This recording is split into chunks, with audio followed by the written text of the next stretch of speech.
Friends, we are having a conversation with Audie Gemora right now, and we would like to talk about this restaging of this very popular inspirational musical that came out in the late 90s. And I am so thrilled to once again be able to support Joseph the Dreamer being presented to us by trumpets. Audie, how are you? I'm good. I'm so happy we're seeing each other after what? So long? Has it been more than 10 years? Right. Since I've moved to Sydney and still doing my radio shows here in the Philippines, I have never forgotten how Trumpets is able to come up with fantastic, fabulous, and very inspiring musicals and theater productions that have really left a dent in me personally. And I'm sure that you intend to do the same for the now generation. Now, Audie, tell us a bit about what has happened to Joseph the Dreamer, to give us a bit of a background how the journey with what we call now as JTD. JTD has happened. Well, JTD really started when this young lady named Gina Cibico, who was a choir master based in Cebu, decided that she wanted to do a cantata by Cam Floria, and I'm sure you're familiar with this. It was called Joseph, Whatever Happened to the Dreamer. That is the real title of that cantata. Right. But the now generation, they look at life with great conscientiousness of reality and all the challenges of life. And me now being Christian I became Christian in 1987. How many years na yan? Ilang dekada na Christian. I realized that Christianity is great, and I love God even more by experience, but it's not a walk in the park. You know, it's a hard life. And what happened in Joseph's life was really quite a challenge. So I think the kids now want a more honest and realistic interpretation of any story. So in deciding to restage Joseph the Dreamer, we wanted to look for a new point of view. And to me, I looked upon Gary Valenciano's son, si Paolo Valenciano, who has made a name for himself as the now leading concert director. Paolo also took our workshop, play shop, sometime in the late 80s. And so he's a product also of, late 90s, sorry. He's very young. So he's a product also of trumpets. So he's the perfect director for me. And I'm so happy that now that we've had rehearsals, I see him change the script of Freddy Santos and make it more up to date. He didn't throw out much of it, but he's like resequencing things. Tapos yung interpretation niya is a little bit more realistic. Today.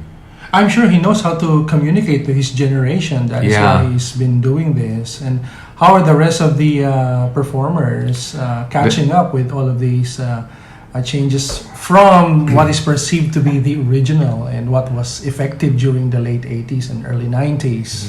Well, the only ones left from the original cast are myself, and this time I'm playing Jacob the father. Okay. And then Carlo Orosa, who used to be the youngest brother, Benjamin. Now he's playing all these other funny roles because he's really a comedian. Kami na lang naiwan sa original cast. Everybody else is young and new. So when we had auditions, Paolo really got very serious about choosing his cast. Okay. And so it was a 3-day affair. Hundreds of kids showed up. Ang tindi ng auditions. He really looked at the dancing because he really wanted this to be very heavy in the dance. And now we have about 25 kids who are in this cast who are seeing it for the first time. I mean, the material. So it's new to them completely. No comparison at all. Wala silang comparison. Si Paolo watched this when he was young. All right. He saw his father's version and mine in the 1999 production, but the rest of them had never seen it. Okay. So it's completely new eyes. Yeah, and that should be exciting for all of them as It well to be is. able to portray these roles, classic roles, Yeah. being portrayed anew. So, with this background being painted, I would like to give you the opportunity to invite our friends, regardless of the platform where they are able to access our conversation right now, to come and see Joseph the Dreamer under the direction of Paolo Valenciano, and give us more information on how to get tickets and how Sure. to how to see these upcoming shows. Audie. Yeah, I just want to highlight that I was at rehearsals yesterday. I was a bit worried kasi nga baka iba interpretation ni Paolo, no? So parang, will this work? Will this work?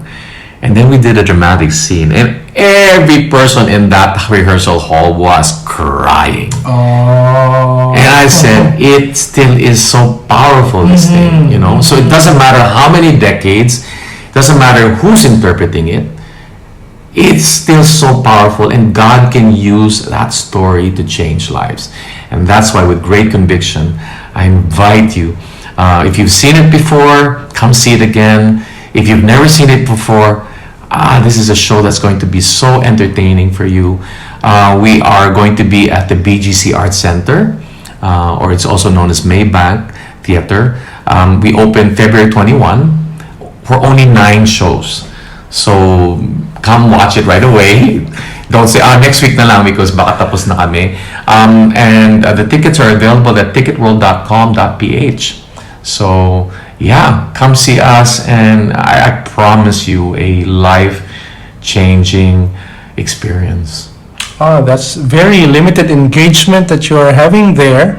So, for more information, do you have any website or Yes. social media where Trumpets they has can visit? Trumpets. You just visit Trumpets. FB. Yeah, we're on FB. And you can get all the information there. All right, friends, this was a very wonderful conversation and catching up with the Audie Gemora. Audie, thank you so much. Thanks, Eric. Before I forget, the music pala is done by Mike Solomon. For those of you who are not familiar with Mike Solomon's work, he's the one who did Rock of Ages, and he's the one who did Ang Huling Bimbo. So he's now like the musical director. And when I approached him to ask him if he could do the music for this, he was so intimidated because he's a Play Shop graduate also. But he's done a marvelous job.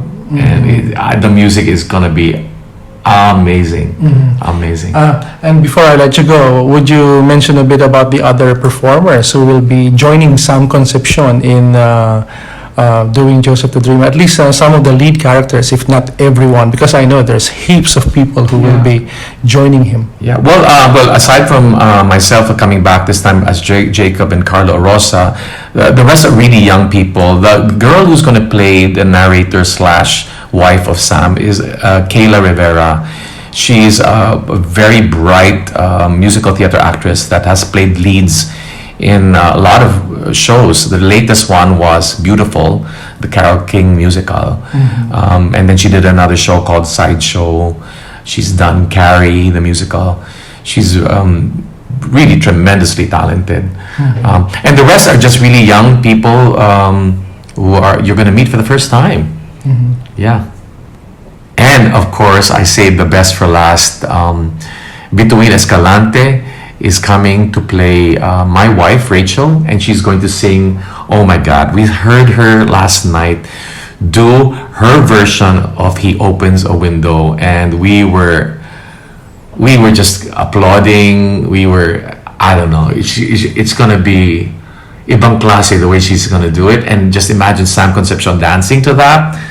It's going to be super level up already. Wow, must see, and we are all looking forward to this. So friends, there's Audie Gemora, and I would like to also invite you to go visit and like and even follow Trumpets on Facebook. Yes. Once again, Audie, thank you so much, and God bless you for all of your endeavors. Thank you for always being there, Eric. This is so heartwarming to connect with you and your listeners.